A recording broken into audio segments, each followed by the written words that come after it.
Hi TNPSC aspirants. நாம் seventh தமிழில் part 3 பார்க்க போகிறோம். அதாவது இயல் 1ல் பேச்சு மொழியும் எழுத்து மொழியும். தமிழ் மொழி பழமையும் புதுமையும் நிறைந்த சிறந்த மொழி. இது பேச்சு மொழி. இது பேச்சு மொழி எழுத்து மொழி என 2 கூறுகளை கொண்டுள்ளது.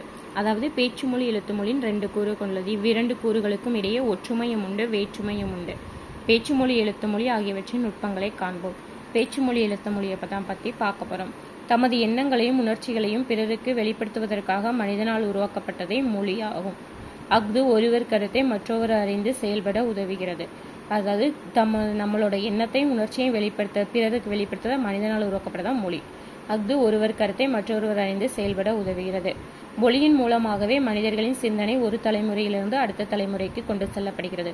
மொழி இல்லையெனில் மனித சமுதாயம் இன்று அடைந்திருக்கும் முன்னேற்றத்தை எட்டியிருக்க முடியாது. தொடக்க காலத்தில் மனிதர்கள் தனித்தனி குழுவாக வாழ்ந்து வந்தனர். அவர்கள் தங்களுக்குள் தனித்தனியான ஒலி குறியீடுகளை உருவாக்கி கொண்டனர். இதன் காரணமாக மொழிகள் பல தோன்றின. மொழியின் வடிவங்கள். வாயினால் பேசப்பட்டு பிறரால் கேட்டு உணரப்படுவது பேச்சு மொழி. பேச்சு மொழி அப்படின்னா நம்மளோட வாயிலால பேசப்பட்டு பிறரால் அவங்க காதால கேட்காங்களோ அதுதான் பேச்சு மொழி. இவ்வாறு பேசுவதும் கேட்பதுமே மொழியின் முதல் நிலை. மொழியின் முதல் நிலை கொஸ்டின் கேட்டாங்கன்னா பேசுவதும் கேட்பதும். கண்ணால் கண்டு உணருமாறு வரி வடிவமாக எழுதப்பட்டு படிக்கப்படுவது எழுத்து மொழி. அதாவது கண்ணால் கண்டு எழுதி படிக்கிறது எழுத்து மொழி. இவ்வாறு எழுதப்படுவதும் படிக்கப்படுவதும் மொழியின் 2ஆம் நிலை. அதாவது எழுதுறதும் படிக்கிறதும் மொழியின் 2ஆம் நிலை. நேரில் காண இயலாத நிலையில் செய்திகளை தெரிவிக்க எழுத்து மொழி உதவுகிறது. மனிதர்களின் சிந்தனைகள் காலம் கடந்து வாழ்வதற்கும் எழுத்து மொழியே காரணமாகிறது. ஒளி வடிவில் அமையும் பேச்சு மொழியானது உடனடி பயன்பாடு. பேச்சு மொழினா உடன்படி பயன்பாடு. வரி வடிவில் அமையும் எழுத்து மொழியானது நீண்ட கால பயன்பாடு. அதாவது ஒளி வடிவில் அமையும் பேச்சு மொழி உடனடி பயன்பாடு. வரி வடிவில் அமையும் எழுத்து மொழி நீண்ட கால பயன்பாடு. உலகில் சில மொழிகள் பேச்சு மொழியாக மட்டுமே உள்ளன, சில மொழிகள் எழுத்து மொழியாக மட்டுமே உள்ளன. ஆனால் தமிழ் மொழியில் பேச்சு எழுத்து ஆகிய 2 வடிவங்களும் பயன்பாட்டில் உள்ளன. என்னது? தமிழ் மொழியில பேச்சும் இருக்கு, எழுத்தும் இருக்குதான். மொழியின் உயிர்நாடியாக விளங்குவது பேச்சு மொழி. மொழியோட உயிர்நாடியாக விளங்குவது என்னது? பேச்சு மொழி. பேச்சு மொழியை பற்றி தான் பார்க்க போகிறோம். மொழியின் உயிர்நாடின்னு கேட்டாங்கன்னா பேச்சு மொழி தான். பேச்சு மொழி உணர்வுகளை எளிதாக வெளிப்படுத்தும். அது கருத்தை வெளிப்படுத்துவதை மட்டுமே நோக்கமாக கொண்டது. கருத்தை வெளிப்படுத்துவது மட்டுமே நோக்கமாக கொண்டது. கருத்தை வெளிப்படுத்துவது தான் நோக்கம் பேச்சு மொழி தான். பேசப்படும் சொற்கள் மட்டுமின்றி பேசுபவரோட உடல் மொழி ஒலிப்பதில் ஏற்ற இறக்கம். பேச்சு மொழியின் சிறப்பு கூறுகள் என்னதுன்னா, பேசுபவரோட உடல் மொழி ஒலிப்பதில் ஏற்ற இறக்கம். பேசப்படும் சூழலை பொறுத்து பேச்சு மொழியின் பொருள் வேறுபாடு. எடுத்துக்காட்டாக, குழந்தையை நல்லா கவனிங்க என்று கூறும்போது கவனி என்றும் சொல் பேணுதல் அப்படிங்கிற பொருள் தருகிறது. அதுக்கப்புறம் நில் கவனி செல் என்பதில் கவனி என்னும் சொல் நின்று கவனித்து செல் என்னும் பாதுகாப்பை பொருளை தருகிறது. அதுபோலவே ஒலிப்பதின் ஏற்ற இறக்கமும் பொருள் வேறுபாட்டை தரும். எடுத்துக்காட்டாக, என்னால் போக முடியாது என்னும் தொடர் ஓங்கி ஒலிக்கும் போது மறுப்பை உணர்த்துகிறது. மென்மையாக ஒலிக்கும் போது இயலாமையே உணர்த்தி. அதாவது கவனி என்னும் சொல் குழந்தைய நல்லா கவனிங்க அப்படின்னா பேணுதல் அப்படிங்கிறது. நில் கவனி செல், இதுல கவனி அப்படிங்கிறது கவனித்து செல் அப்படிங்கிறது பாதுகாப்பு பொருளை தருகிறது. அதுபோலவே ஒலிப்பதோட ஏற்ற இறக்கம் பொருள் வேறுபாட்டை தரும்.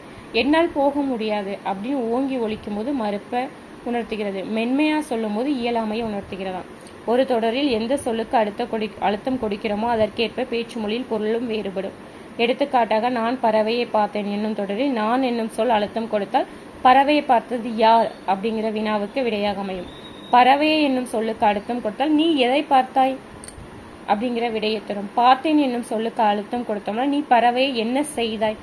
அதாவது இந்த நான் பறவையை பார்த்தேன் இந்த ஒவ்வொரு வேர்டுக்கும் நம்ம அழுத்தம் கொடுத்தோம்னா வெவ்வேறு மீனிங்கை தரணும் அப்படின்னு தமிழ்ல சொல்றாங்க. இவ்வாறு சொல்லை ஒலிப்பதில் ஏற்படும் ஏற்ற இறக்கத்தை பொருள் வேறுபடும் என்பதை எடுத்தல் படுத்தல் நலிதல் உழப்பில் திரிபும் தத்தமிழ் சிறிது உளவாகும் நன்னூல் நோற்பா உணர்த்துகிறது. பேசப்படுவதும் கேட்கப்படுவதும் வரதரசனர் ஒரு சொல்றாரு. என்னதுன்னா, பேசப்படுவதும் கேட்கப்படுவதும் உண்மையான மொழி. எழுதப்படுவதும் படிக்கப்படுவதும் அடுத்த நிலையில் வைக்கப்படும் மொழி. இவையே அன்றி வேறு வகை மொழி நிலைகளும் உண்டு. எண்ணப்படுவது, நினைக்கப்படுவது, கனவு காணப்படுவது ஆகியவை மொழியே ஆகும். எண்ணப்படுவது, நினைக்கப்படுவது, கனவு காணப்படுவது. அதாவது பேசுறது, கேட்கறது, படிக்கிறது, எழுதுறது. இதை தாண்டி எண்ணப்படுவது, நினைக்கப்படுவது, கனவு காணப்படுவது இதுவும் மொழி அப்படின்னு வரதராசனார் சொல்றார். வட்டார மொழி. பேச்சு மொழி இடத்திற்கு இடம் மாறுபடும். மனிதரின் வாழ்வியல் சூழலுக்கு ஏற்பவும் மாறுபடும். வட்டார மொழி வந்து இவ்வாறு மாறுபடும் ஒரே மொழியின் வெவ்வேறு வடிவங்களை வட்டார மொழி என்பர். எடுத்துக்காக இருக்கிறது என்னும் சொல்லை இருக்கு, இருக்கீது, கீது என்று தமிழகத்தின் ஒவ்வொரு பகுதியிலும் ஒவ்வொரு வகையாக சொல்வர். இத்தகைய வேறுபாடுகள் காரணமாக வட்டார வழக்குகள் தோன்றுகின்றன. கிளைமொழி ஒரே மொழியை பேசும் மக்கள் வெவ்வேறு இடங்களிலும் வாழ்வதுண்டு. வாழும் இடத்தின் நில அமைப்பு, இயற்கை தடைகள் போன்றவற்றின் காரணமாக அவர்கள் பேசும் மொழியில் சிறிது சிறிது மாற்றங்கள் ஏற்படும். அவர்களுக்கு இடையான தொடர் குறையும் போது இம்மாற்றங்கள் மிகுதியாக புதிய மொழியாக பிரியும். அவ்வாறு உருவாகும் புதிய மொழியை கிளைமொழி என்பர். கன்னடம், தெலுங்கு, மலையாளம் முதலிய திராவிட மொழிகள் தமிழிலிருந்து பிரிந்த சென்ற கிளைமொழிகள். என்னதெல்லாம்? தமிழ், கன்னடம், தெலுங்கு, மலையாளம் தமிழ்ல இருந்து பிரிஞ்ச கிளைமொழிகள். எழுத்துமொழி பேச்சு மொழிக்கு நாம் தந்த வரி வடிவமே எழுத்துமொழி. ஒரு மொழியானது நீண்ட காலம் நிலை பெறுவதற்கு எழுத்து மொழிவு இன்றியமையாது. பல நூறு ஆண்டுகளுக்கு முற்பட்ட இலக்கியங்கள் எழுத்து வடிவில் இருப்பதால் தான் நம்மால் என்றும் படிக்க முடிகிறது. எழுத்து மொழியில் காலம், இடம் ஆகியவற்றிற்கு ஏற்ப சொற்கள் சிதைவதில்லை, ஆனால் வரி வடிவம் மாறுபடும். எடுத்துக்காட்டாக முற்காலத்தில் அன்னு காலை என்னும் சொல்லை இக்காலத்தில் அண்ணா காலை அப்படின்னு எழுதுறோம். அதான் எழுத்து மொழி. பேச்சு மொழியும் எழுத்து மொழியும். பேச்சு மொழியை உலக வழக்கு அப்படிங்கிறாங்க. அப்ப எழுத்து மொழியை என்ன சொல்லுவாங்க? இலக்கிய வழக்கு அப்படின்னு சொல்றாங்க. பேச்சு மொழினா உலக வழக்கு, எழுத்து மொழினா இலக்கிய வழக்கு. பேச்சு மொழிக்கும் எழுத்து மொழிக்கும் சில வேறுபாடுகள் உள்ளன. பேச்சு மொழியில் சொற்கள் பெரும்பாலும் குறுகி ஒலிக்கும். எழுத்து மொழியில் சொற்கள் முழுமையாக எழுதப்படும். எடுத்தாக நல்லா சாப்பிட்டான் என்பது பேச்சு மொழி, நன்றாக சாப்பிட்டான் அப்படிங்கிறது எழுத்து மொழி. பேச்சு மொழியில் உணர்ச்சி கூறுகள் அதிகமாக இருக்கும். எழுத்து மொழியில் உணர்ச்சி கூறுகள் குறைவு. வந்து போன்றவற்றை சொற்களுக்கு இடையே பொருளின்றி பேசுவதும் உண்டு. ஆனால் எழுத்து முறையில் இவை இடம்பெறுவதில்லை. அதாவது பேச்சு மொழியும் எழுத்து மொழியும் பத்தி என்ன சொல்றாங்கன்னா, பேச்சு மொழிக்கும் எழுத்து மொழிக்கும் இடையே பெரிய அளவில் வேறுபாடு இருந்தால் அது இரட்டை வழக்கு மொழி. அதாவது இரட்டை வழக்கு மொழி அப்படிங்கிறாங்க. தமிழில் பழங்காலம் முதலே பேச்சு மொழிக்கும் எழுத்து மொழிக்கும் இடையே வேறுபாடு இருந்துள்ளது. தொல்காப்பியர் இவற்றை உலக வழக்கு, செய்யுள் வழக்கு அப்படிங்கிறாங்க. அதாவது உலக வழக்கு பேச்சு மொழி, எழுத்து மொழியை இலக்கிய வழக்குன்னு தமிழ்ல சொல்றாங்க. இதே தொல்காப்பியர் என்ன சொல்றாருன்னா உலக வழக்கு, செய்யுள் வழக்கு அப்படின்னு சொல்றாரு. பேச்சு மொழியில் உடல் மொழியும் குரல் ஏற்றத்தாழ்வும் இணைவதால் அது எழுத்து மொழியை விட எளிமையாக கருத்தை உணர்த்துகிறது. உடல் மொழி, குரல் ஏற்றத்தாழ்வு போன்றவற்றை எழுத்து மொழியில் இடம்பெறுவதில்லை. இந்த பாக்ஸில் உள்ளது பார்த்துக்கிடுமா? பேட்டல், பேசுதல் என்னும் முதல் நிலையில் உள்ள குழந்தைகளுக்கு தாய்மொழி அறிமுகமாகிறது. படித்தல், எழுதுதல் என்னும் இரண்டாம் நிலையில் பிற மொழிகள் அறிமுகமாகின்றன. எழுத்து மொழியில் சிந்தித்து எழுதப்படுவதாலும் பிழைகள் ஏற்பட்டால் திருத்திக் கொள்ள வாய்ப்பு இருப்பதாலும் திருத்தமான மொழி நிலையில் அமைகிறது. ஆனால் பேச்சு மொழியில் சிந்திப்பதற்கான நேரம் குறைவு, திருத்திக் கொள்ள வாய்ப்பும் இல்லை. எனவே பேச்சு மொழி திருத்தமான இலக்கிய நடையில் அமைவதில்லை. பேச்சு மொழி மக்களின் மனநிலைக்கு ஏற்ப அமைவதால் விரைந்து மாற்றங்களை வருகிறது. எழுத்து மொழி பெரும்பாலும் மாறுவதில்லை. மேலும் பேச்சு மொழியில் பிறமொழி சொற்கள் மிகுதியாக இடம்பெறுகின்றன. ஆனால் எழுத்து மொழியில் பெரும்பாலும் மொழி தூய்மை பேணப்படுகிறது. பேச்சு மொழியில் எழுத்துக்களை மாற்றி ஒலிப்பதும் உண்டு. ஈ என்பதை ஏ என்றும் ஊ என்பதை ஓ என்றும் மாற்றி ஒலிப்பர். அதாவது இளைய எல, உலகத்தை உலகம் அப்படின்னு சொல்லுவாங்க. இம்மாதிரி எழுத்து மொழியில இல்லை. ஒரு மொழி உயிர்ப்போட வாழ்வதற்கு பேச்சு மொழி, காலம் கடந்து வாழ்வதற்கும் எழுத்து மொழி தேவைப்படுகின்றன. இவ்விரு வடிவங்களை சரியாக அறிந்து கொண்டால் மொழியின் நுட்பங்களை புரிந்து கொள்ள முடியும். தமிழில் பேச்சு மொழிக்கும் எழுத்து மொழிக்கும் இடையே வேறுபாடு உண்டு. அதை தமிழ்ல இரட்டை விளக்கு மொழி அப்படிங்கிறாங்க. மேடை பேச்சிலும் வானொலி, தொலைக்காட்சி போன்ற ஊடகங்களிலும் எழுத்து மொழி இலக்கிய தமிழை பயன்பட்டு வந்தது. ஆனால் இக்காலத்தில் அந்நிலை பெரும்பாலும் மாறிவிட்டது. பேச்சு மொழி பரவலாக பயன்படுத்தப்பட்டு வருகிறது. நாளேடுகள் மற்றும் பருவ இதழ்களில் இன்னும் எழுத்து தமிழே பயன்படுத்தப்பட்டு வருகிறது. பேச்சு தமிழில் காலந்தோறும் ஏற்பட்டு வரும் மாற்றங்களை தவிர்க்க இயலாது. ஆனால் ஊடகங்களிலும் இலக்கியங்களிலும் திருத்தமான தமிழை பயன்படுத்த வேண்டும். அப்போதுதான் நம் தாய்மொழியை சிதையாமல் காக்க முடியும்.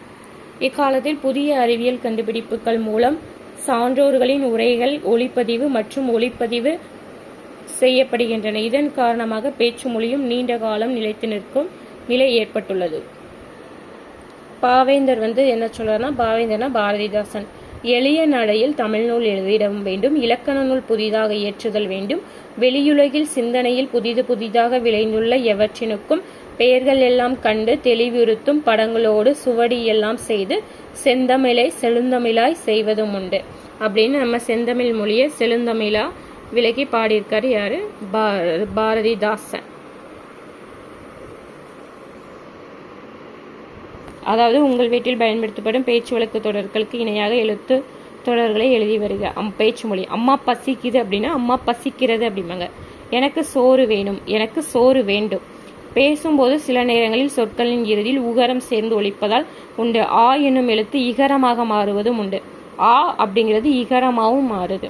அவ்வாறு ஒலிக்கும் சொற்களை எழுதி அவற்றுக்கு இணையான எழுத்து வழக்கு சொற்களை எழுதுக.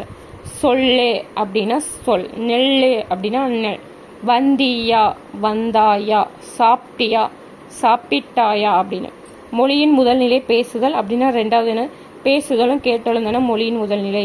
ஒளியின் வரி வடிவம்னா எழுத்து தான். நமது கிளை மொழிகளில் ஒன்று.